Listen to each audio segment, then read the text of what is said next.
Igreja Batista Missionária Internacional apresenta Oásis do Deus Vivo. A graça e a paz, Shalom, a paz de Deus esteja sobre a sua vida.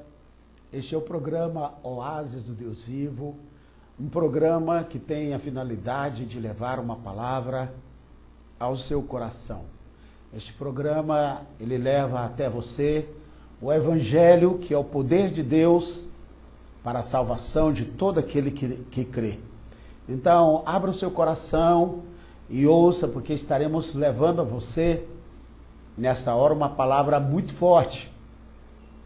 Uma palavra de Deus, uma palavra que vai te abençoar, que vai, assim, mudar, transformar a sua vida. Eu gostaria de trazer para você, nesta hora, o Salmo de número 91.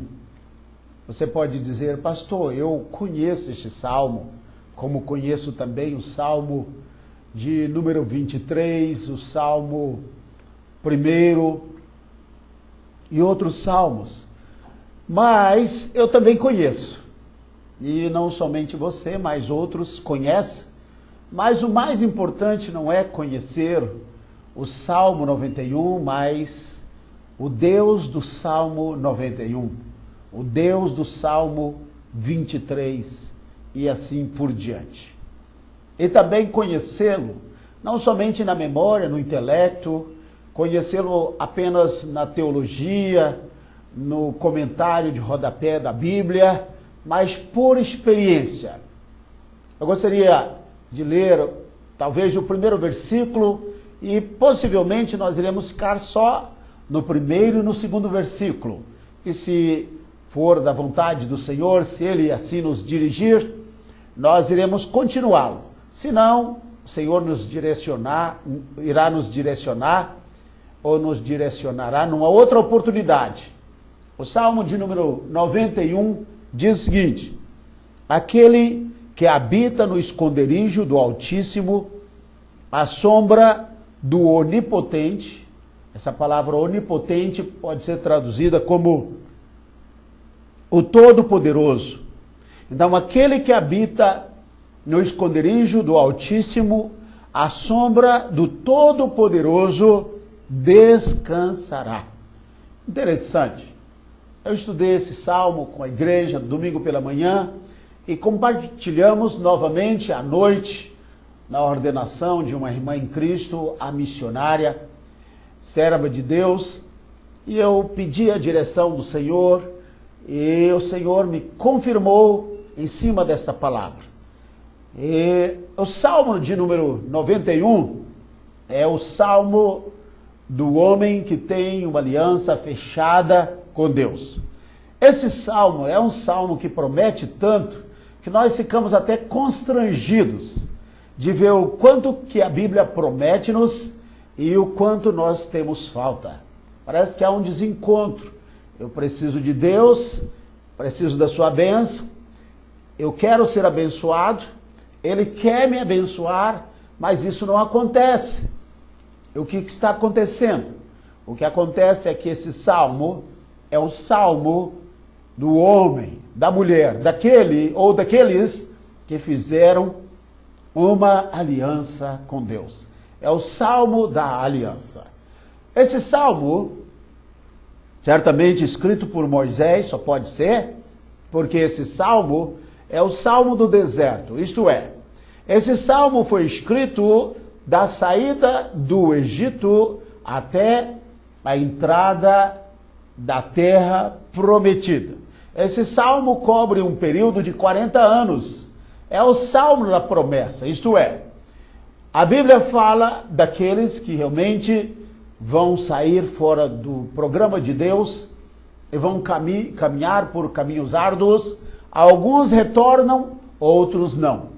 Mas Deus, Ele tem uma promessa firme com aqueles que têm uma aliança com Ele e, não obstante, permanece. Por exemplo, lá no céu um dia, Deus, eu não sei o que foi que aconteceu, eu já li sobre isto várias vezes, mas em Isaías capítulo 14, versículo 12, aconteceu um fato. Não sei o que foi que aconteceu lá no céu, que Satanás, que hoje é Satanás, mas antes ele era um anjo muito bonito, o seu nome dizem ser Lúcifer, um anjo de luz.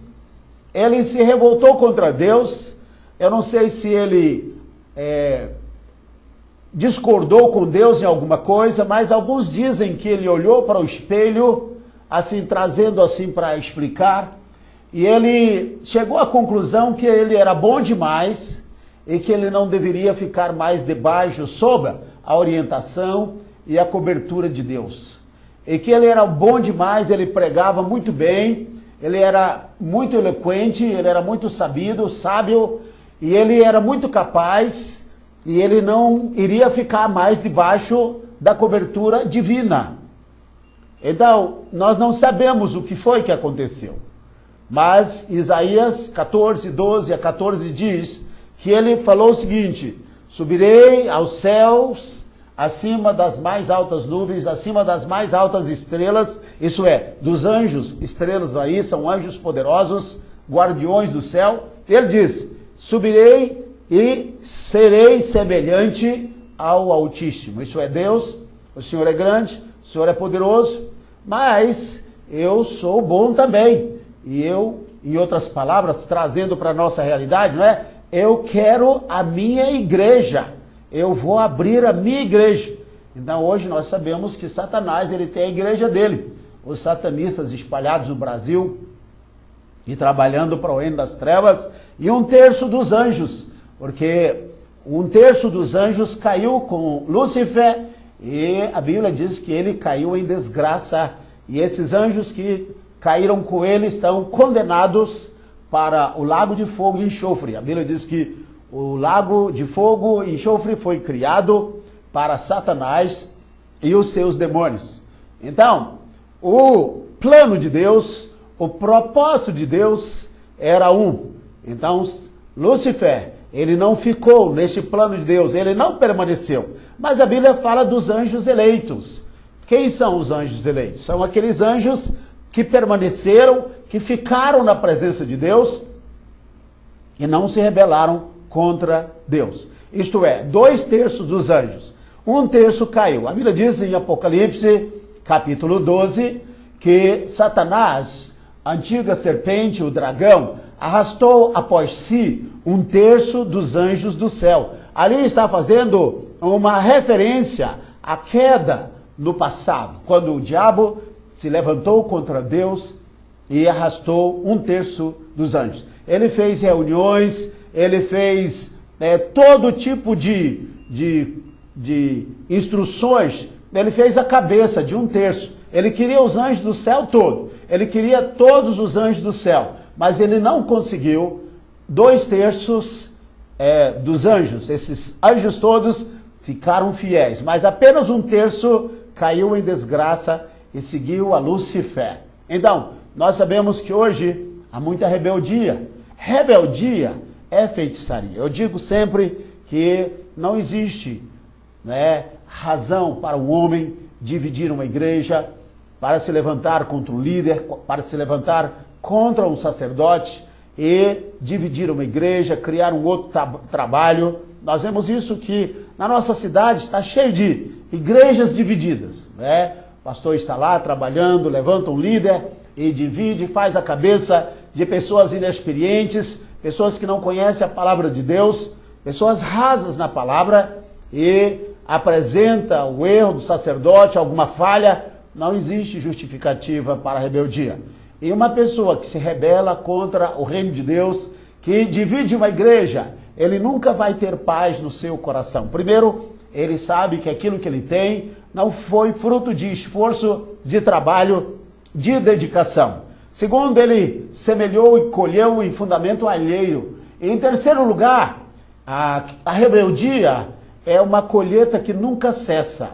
Uma pessoa que rebela-se, divide uma igreja do outro sempre. Quando ele estiver no melhor do melhor, levanta um líder e divide a igreja. Depois ele está no melhor, levanta outro líder e divide. É assim que funciona. Então, nós sabemos que o Salmo de número 91 é o salmo daqueles que permanecem Por exemplo, quando Deus tirou o povo do Egito, nós sabemos que lá no capítulo 13 de Números, Deus mandou o povo, 12 homens, espiar a terra. E a Bíblia diz que a versão ali, no original, diz assim, envia para ti. A palavra, nas versões mais comuns, diz que Deus enviou aqueles homens. Mas não, numa versão, se você tiver uma versão aí que pode comparar, a versão mais correta diz assim, Deus falando para Moisés, envia para ti 12 homens para que espiem a terra. Isto é, se Deus disse que a terra era boa, eles deveriam confiar. Deus não ia mandar ninguém para testar aquilo que ele sabia ser verdade. Então a versão correta no hebraico diz, envia para ti. Isso é, você está querendo, o povo está querendo, então faça. Mas isso não tem nada a ver comigo. E Deus separou 12 homens, ali em Números 13 estão os nomes desses 12 príncipes, homens capazes, homens assim inteligentes, sábios. Eles foram enviados e eles passearam na terra por 40 dias. E Moisés diz, olha, vocês vão trazer um relatório.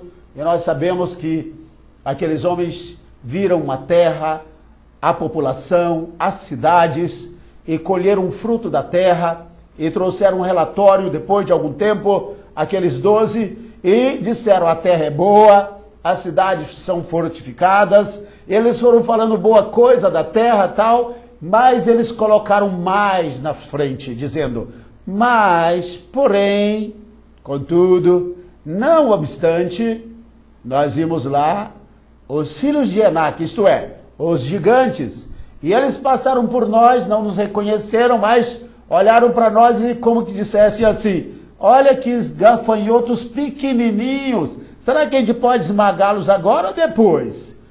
E foram embora.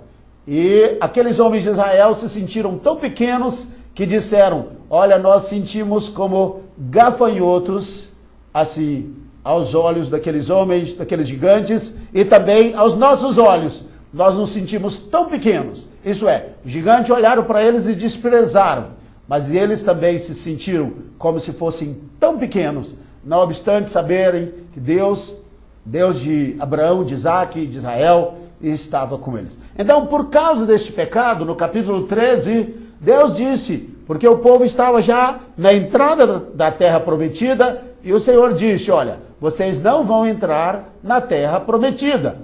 Isso é, somente de 20 anos para baixo, aqueles que são de 20 anos para cima, que saiu do Egito, não entrarão na terra prometida.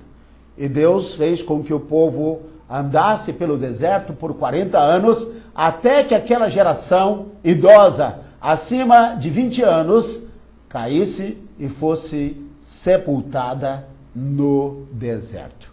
Interessante. Então, o Salmo 91 é o Salmo do deserto, é o Salmo da prova, mas é o Salmo que tem mais promessas. Eu nunca vi um Salmo ou um texto da Bíblia, com exceção de Deuteronômio capítulo 28, de 1 a 14, porque de 14 até o final do capítulo, que Deus tenha misericórdia de nós.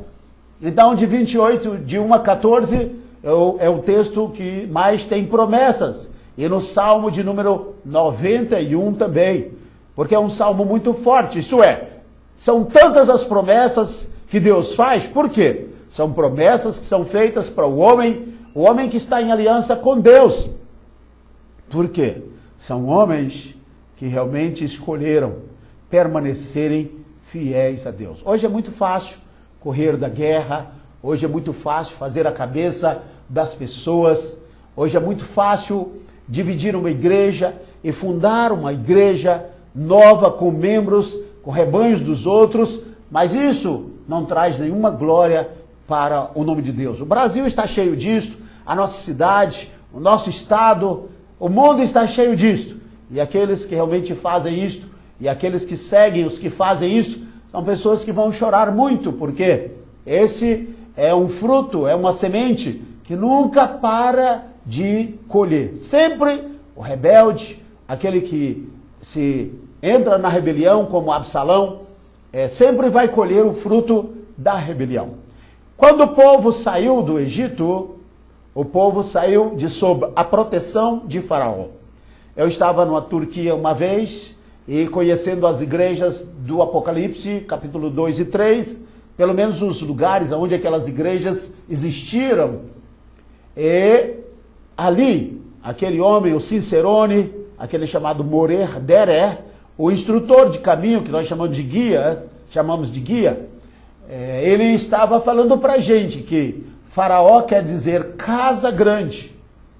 E numa casa grande você tem comida, você tem riquezas, bens, você tem proteção, você tem abrigo, você tem tudo que você precisa. Então ninguém queria ficar fora da proteção de Faraó. E o povo hebreu que estava ali, cativo por 400 anos, ou mais de 400 anos, não queria sair por causa de Faraó. Ele dava o chicote, mas ele dava também a comida, ele dava os pepinos, a cebola. E o povo diz, não, aqui está bem, pelo menos a gente tem comida. Lá fora a gente não pode aventurar. E quando Deus tirou o povo do cativeiro egípcio, Deus colocou no céu, sobre o povo, durante o dia, uma nuvem que estava para cobrir o povo do sol. E durante a noite aquela nuvem se transformava em coluna de fogo, de forma que o povo podia andar de dia e de noite. É por isso que a Bíblia falando sobre esta nuvem que se transformava em coluna de fogo, Jesus falou assim, eu sou a luz do mundo, aquele que me segue não andará em trevas, mas terá a luz da vida. Jesus era aquela nuvem, a glória, a Shekinah de Deus, isto é, a glória ou a presença de Deus manifesta. Então o povo agora estava debaixo da nuvem, porque saiu de sob a proteção, a cobertura de Faraó. Uma coisa que eu acho muito importante, e se você quer realmente ser abençoado por Deus, você nunca deve ficar fora de uma cobertura de um líder espiritual, de uma igreja, de um pastor, de uma denominação. Se você é um cristão e diz que é um cristão e realmente é parte da chamada igreja flutuante, você nunca vai ter sucesso. Tudo vai dar errado para você. Mas se você realmente está ali fincado, com as suas raízes numa igreja, no ministério, somando ao lado de um sacerdote, ao lado de um pastor, de um homem, de uma mulher de Deus, que foram chamados por um chamado divino, uma vocação divina, você pode ter certeza, o Senhor vai te abençoar grandemente. A bênção de Deus vai tocar a sua vida. Então, é importante que você saiba isso. Você fazer parte do corpo de Cristo.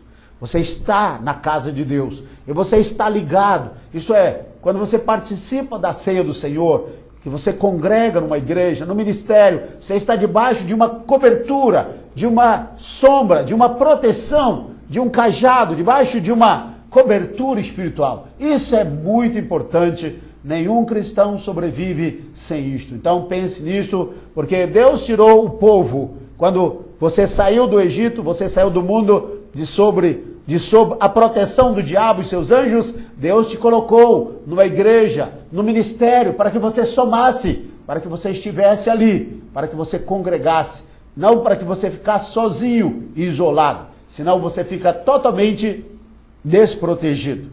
Então o povo agora começa uma caminhada de 40 anos. O povo não sabe que a caminhada é de 40 anos, até porque na mente do povo, certamente do Egito, nós fomos uma vez de ônibus do Egito até o Monte Sinai.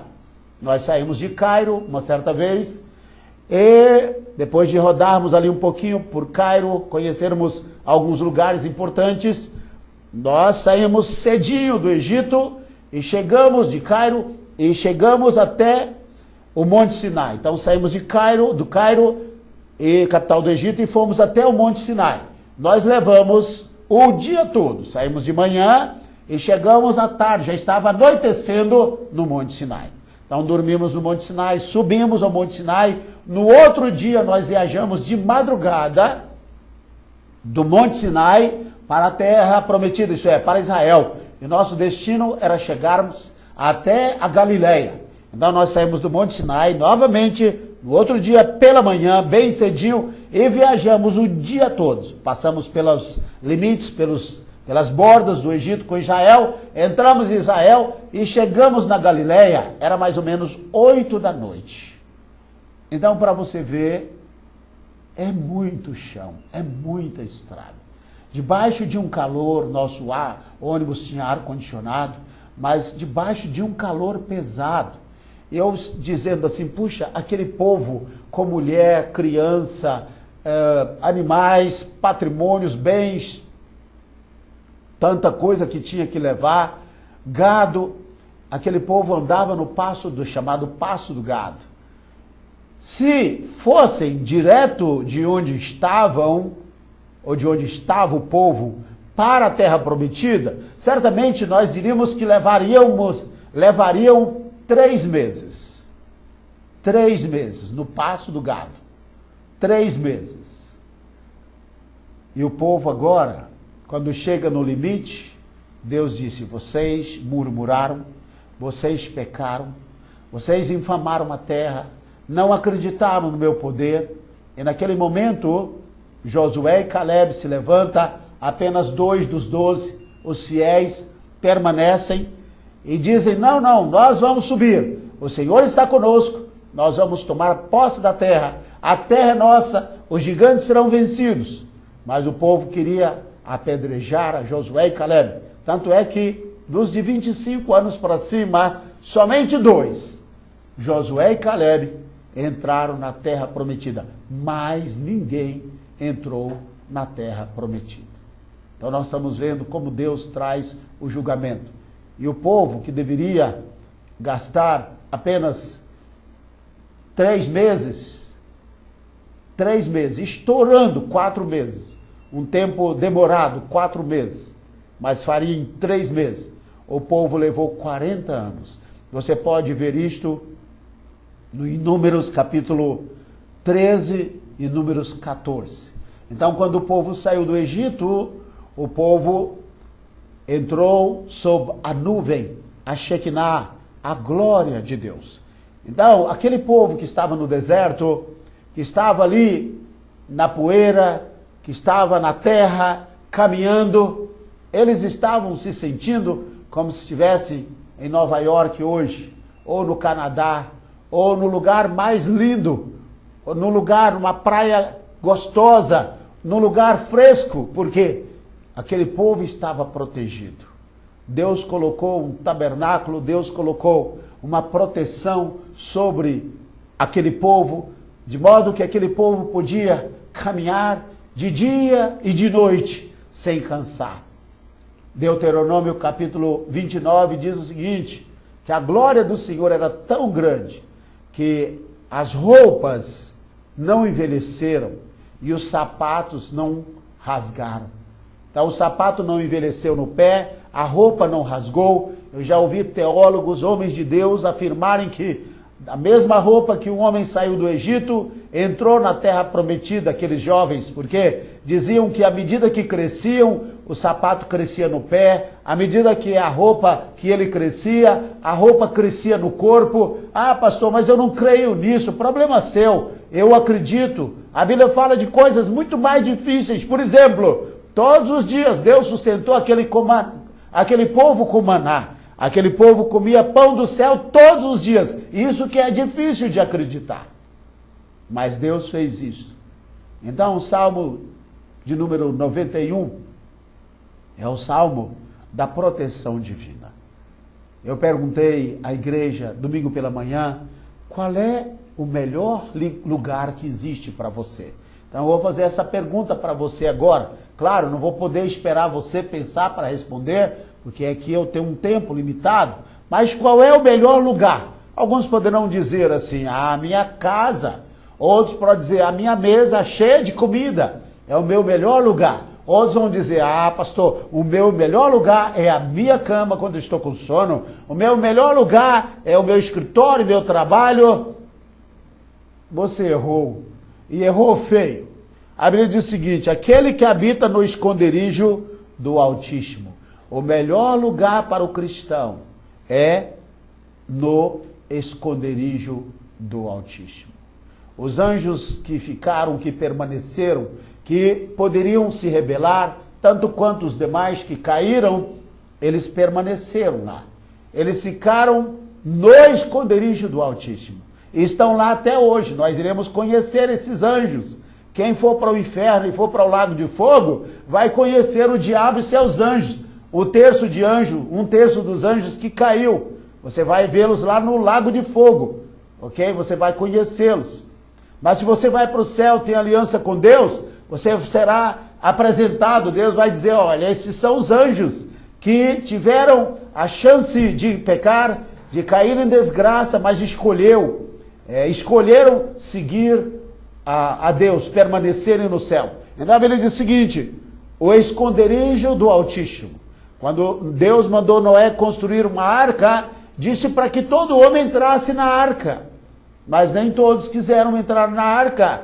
Então, Noé e sua família ficou na arca. Lá fora veio um temporal, chuva, tempestade, e destruiu toda a humanidade. Mas o Noé estava no esconderijo do Altíssimo. Onde é o esconderijo do Altíssimo?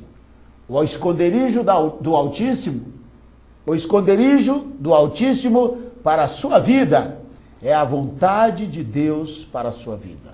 Se você está no centro da vontade de Deus, você está no esconderijo do Altíssimo. Então, se você está no esconderijo do Altíssimo, você está no centro da vontade de Deus. E a vontade de Deus, ela é boa, ela é perfeita, ela é agradável. Por isso que eu disse no começo, que pode ser que no começo, para você acompanhar um líder que divide uma igreja, seja inocente ou não, realmente as consequências virão. Aqueles que dividem igreja, dividem o corpo de Cristo, não ficarão impunes. Com certeza, se Deus chutou o diabo do céu, porque dividiu, ele nunca vai tolerar divisão no seu corpo. Não existe divisão, não existe aprovação divina, a não ser se o líder esteja pregando heresia. Eu só deixaria de andar com um líder se ele estivesse pregando doutrina falsa.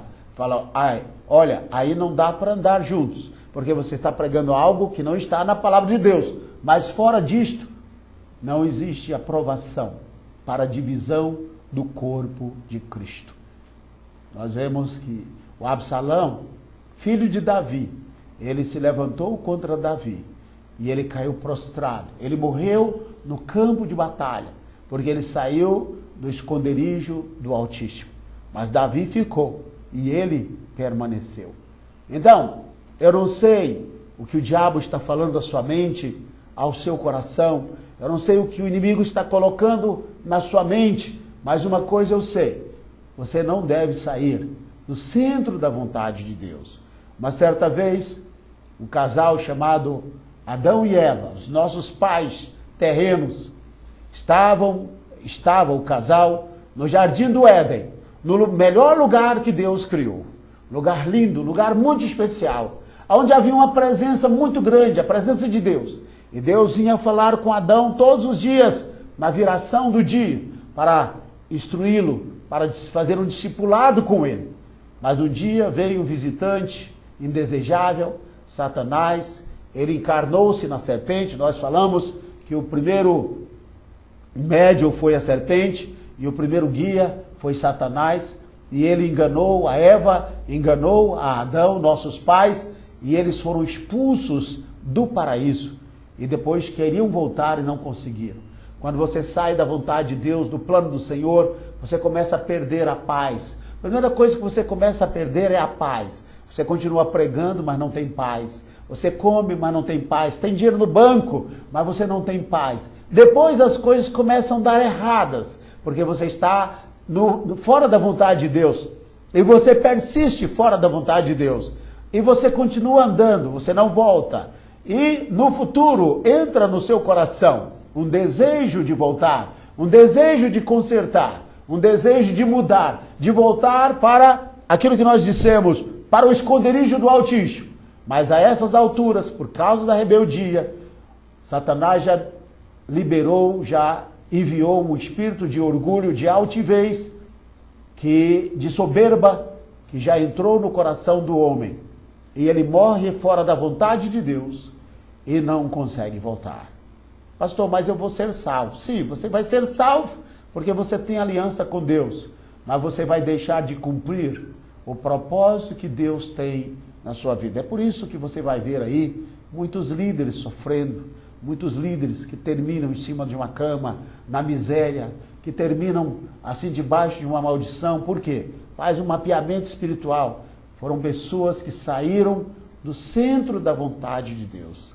Então, olha para você ver, meu irmão, se você está no centro da vontade de Deus, se você está no esconderijo do Altíssimo. E diz o seguinte: se você está no esconderijo do Altíssimo, a sombra do Onipotente descansará. Quem estava fora da nuvem, lá havia um sol de rachar. Nós estávamos em Massada e lá nós não aguentamos acompanhar o grupo, porque falei, eu já vi esse lugar umas 5 vezes em Massada e ele vai dizer as mesmas coisas. Então eu fiquei ali aguardando. E como o sol estava muito quente, mas muito quente, e nós procurávamos assim qualquer sombra para nos protegermos.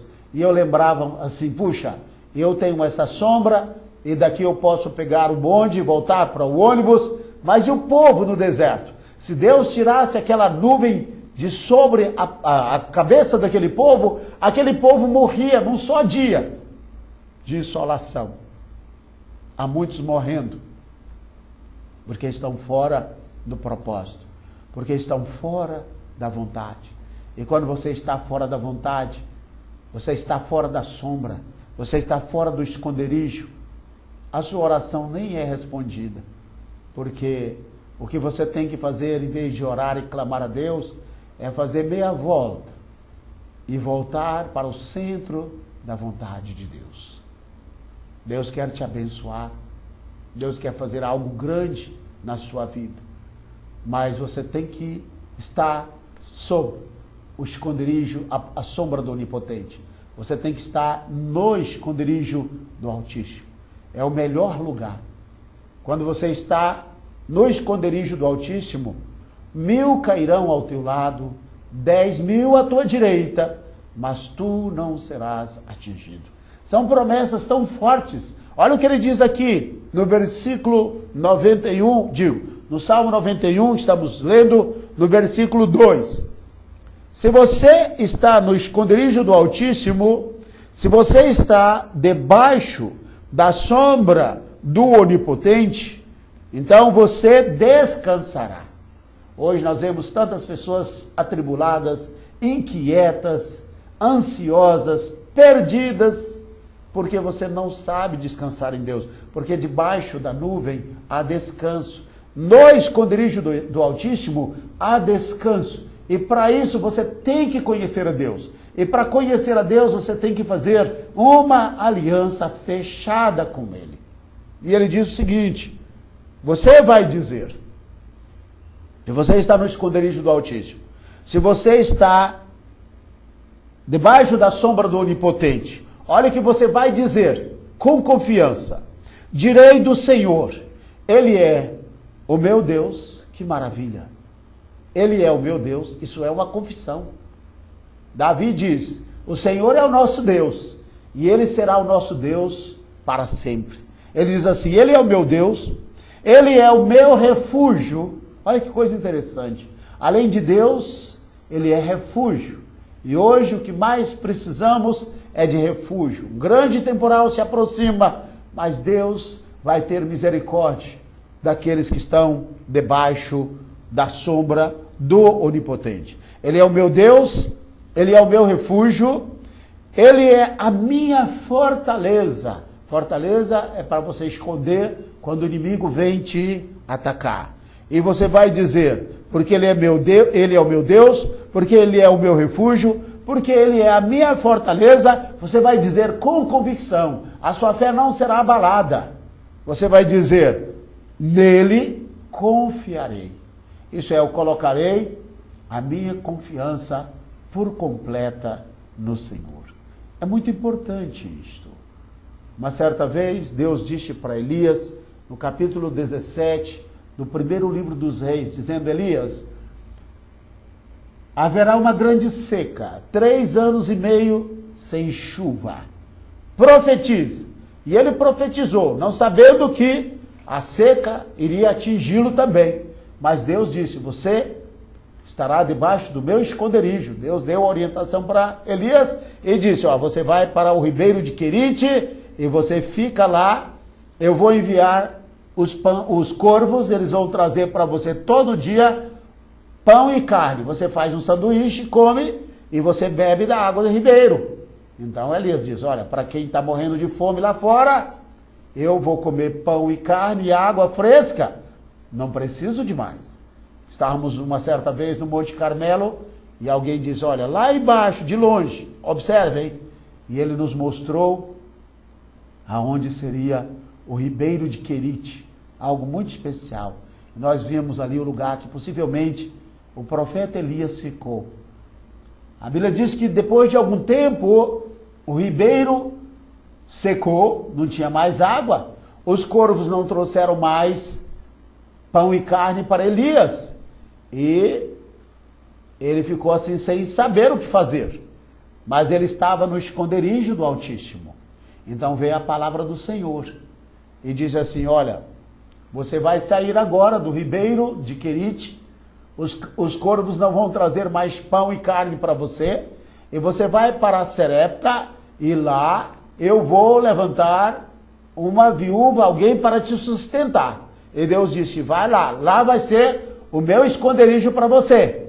O Elias foi, e ele pensou, olha, alguém rico, com uma carruagem, com cavalos de raça, vai assim ficar na porta da cidade para me receber, e realmente eu estou cansado, tem muito tempo que eu não como pão e carne, nem bebo muita água, e eu vou ter uma grande surpresa, vai me botar numa cama, num colchão, quem sabe num colchão king size, no melhor que existe, eu vou dormir uma noite, vou dormir 3 dias sem parar.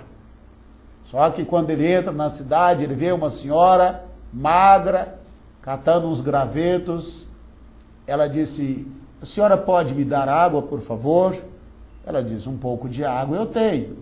Quando ela vai pegar a água para o profeta, ele disse, me traga um prato de comida.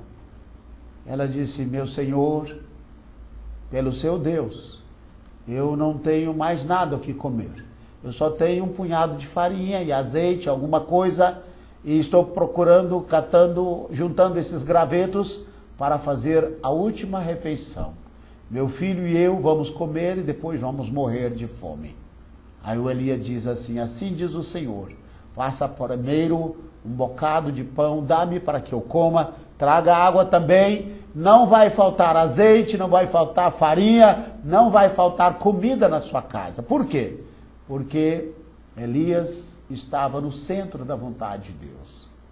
Quando uma porta fecha, Deus abre outra. Mas você não pode abrir a porta por você mesmo. Há portas que você vai entrar por elas, que são portas de grande sofrimento, de grande dor, e às vezes até porta de morte. Absalão se rebelou contra Davi e ele caiu prostrado. Às vezes, o preço da rebeldia é um preço de morte, é um preço caro, um preço alto, e Deus não quer isso para o seu povo. O Elias ficou ali, na casa daquela viúva, e ambos comeram. Deus multiplicou o azeite, tudo que tinha na casa daquela mulher, Deus multiplicou. E diz que nunca cessou, nunca acabou o azeite e nem a farinha. E eles comeram até que passasse a seca, até que a chuva caísse. Por quê?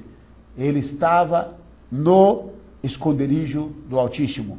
Ele estava à sombra do Onipotente. Ele podia dizer, Ele é o meu Deus, Ele é o meu refúgio, Ele é a minha fortaleza, nele eu confiarei. Você pode dizer isso também. Você pode confessar isso também. Nós estamos vivendo dias difíceis. Nós estamos a caminho da Canaã celestial. Nós saímos do Egito, Deus nos transportou do reino das trevas para o Filho do seu amor.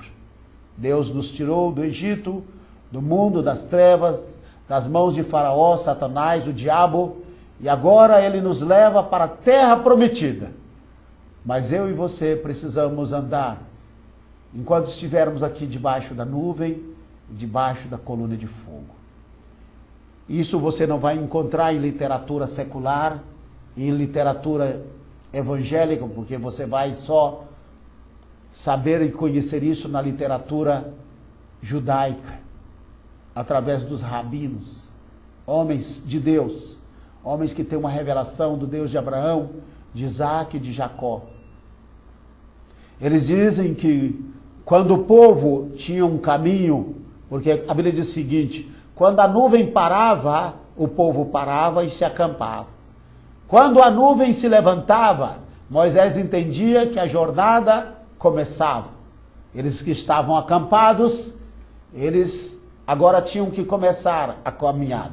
A Bíblia diz que a nuvem às vezes ficava parada por um dia, por uma semana ou até mais. Ao comando do Senhor, a nuvem se levantava, se preparava, o povo empacotavam suas coisas, faziam as malas, jogavam mochila nas costas e começavam a sua jornada, até chegar na terra prometida. E diz que quando a nuvem se levantava, Moisés dizia assim: levante-se, ó Deus, e sejam dispersos todos os teus inimigos. É muito especial essa expressão de Moisés. Está na Bíblia. Ele profetizava que Deus estava com ele e com aquele povo e nada poderia detê-los.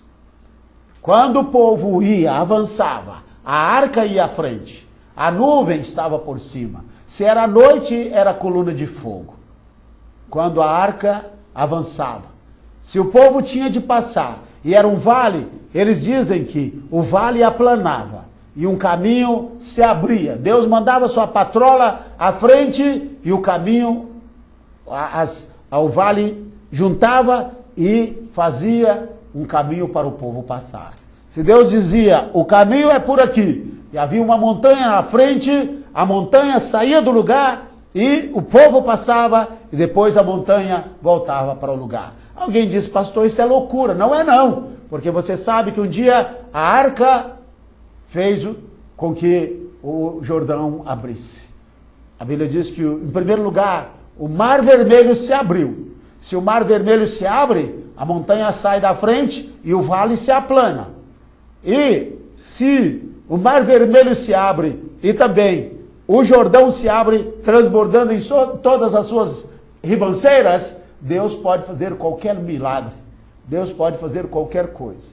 Mas lembre-se, meu irmão, lembre-se, minha irmã, isso só pode acontecer se você estiver no esconderijo do Altíssimo. Se você estiver à sombra do Onipotente. E lembre-se, isso aqui não é teoria. Isso aqui é sério. Isso aqui é prática. Isso aqui só vai entender e crer nisto aqui homens e mulheres que fizeram uma aliança de verdade com Deus de Abraão, de Isaac e de Jacó. Que fizeram uma aliança com Yeshua HaMashiach, Jesus Cristo de Nazaré. Ele é o nosso Deus e Ele será o nosso Deus para sempre. Porque através de Jesus, Deus selou conosco uma aliança. Através do seu sangue derramado ali no Gólgota, na cruz do Calvário. E através do seu sangue Ele escreveu o nosso nome no livro da vida. Perdoou os nossos pecados. Quebrou de sobre nós as maldições. E nos instrui como andar até chegarmos à terra prometida. Durante o dia, debaixo da nuvem. E durante a noite, debaixo da coluna de fogo. Assim você está no esconderijo do Altíssimo. Assim você está à sombra do Onipotente, do Todo-Poderoso. Eu gostaria de orar com você nesta hora, para que Deus te abençoe. Pai, em nome de Jesus, nós te damos graças, nós te louvamos pela oportunidade de estudarmos o Salmo 91, esses 2 versículos, que é o Salmo do homem do deserto, é o Salmo do deserto, é o Salmo daquele que está no deserto, mas aquele que está no deserto, Pai, e que tem aliança com o Senhor, vive dias de vitória, porque o Senhor faz com que ele pise a serpente, a áspide, a cobra venenosa, o leão. O Senhor faz com que ele seja vencedor. O Senhor faz com que 1000 caia ao seu lado e 10.000 à sua direita, e ele não é atingido. Ó Pai, quando ele te invoca, o Senhor o responde, porque o Senhor é o seu Deus. Muito obrigado, Senhor. Aqueles que fizeram uma aliança contigo, aqueles que estão fechados uma aliança contigo, certamente estão me entendendo agora. Está me entendendo. Entende 100% esta mensagem, porque sabe, Pai, que este salmo é o salmo do vencedor. Aquele que fez uma aliança contigo através do sangue do Cordeiro. Abençoa o teu povo, Pai. Abençoa a tua igreja. Abençoa os que sofrem, aqueles que estão sendo dirigidos, ó Pai, para o caminho errado, aqueles que estão cegos espiritualmente, Senhor, aqueles, Pai, que estão seguindo a trilha errada, Pai. Ó Senhor, tem misericórdia daqueles que vão cair prostrados no deserto, porque, ó Senhor, uma grande multidão sai do Egito, Pai, mas uma grande multidão cai prostrada no deserto, porque, Senhor, não consegue ver e entender. Só Josué e Caleb, Pai. Ó Senhor, tenha misericórdia. Ó Senhor, desses 12 homens, 10 caem prostrados. Só Josué e Caleb, Senhor, permanecem. Guarda os fiéis. Guarda aqueles que são fiéis, que te amam, Senhor, que buscam a tua vontade. Ó Senhor, em nome de Jesus, tenha misericórdia, Senhor, da tua igreja. Tenha misericórdia do teu povo. Tenha misericórdia, Pai, daqueles que precisam de misericórdia. Pai, o Senhor nos tirou das trevas e nos transportou para o reino do Filho do seu amor. Cubra-nos com o sangue do Cordeiro. Em nome de Jesus Cristo, Pai. Ó Senhor, proteja a tua casa, a tua igreja. Proteja aqueles homens e mulheres, Pai, que não são mercenários. A tua palavra diz que o mercenário, ele vê vir o lobo e ele foge, Pai, porque ele é mercenário, ele não cuida das ovelhas. Mas o verdadeiro pastor, o verdadeiro homem de Deus, quando o lobo ataca, quando o principado vem, ele toma o seu cajado, a sua espada e luta, ele não foge, Pai. O mercenário, ele foge, porque ele apenas é um mercenário, ele não está olhando as ovelhas como as ovelhas do Senhor, ovelhas que o Senhor deu o seu sangue por elas na cruz do Calvário. Tenha misericórdia nesta hora. Nós clamamos a Ti, Pai, pedimos a cobertura do sangue do Cordeiro. Muito obrigado por esta hora. Abençoe este programa, abençoe esta palavra, aqueles que estão longe, outros países que estão nos ouvindo. Ó Pai, que o Senhor os abençoe grandemente. Em nome de Jesus Cristo. Amém. Aleluias. Glória a Deus. Este é o programa Oásis do Deus Vivo. No seu final, eu sou o pastor João Batista da Silva, pastor da Igreja Batista Missionária Internacional. Visite o nosso site ibmi12.com.br. Você vai se deleitar com as mensagens. Todas essas mensagens estão gravadas ao seu dispor. Que Deus te abençoe, fique na paz e com a ajuda de Deus estaremos de volta no próximo programa. Shalom para a sua vida e fique na paz. Que Deus te abençoe em nome de Jesus Cristo. Igreja Batista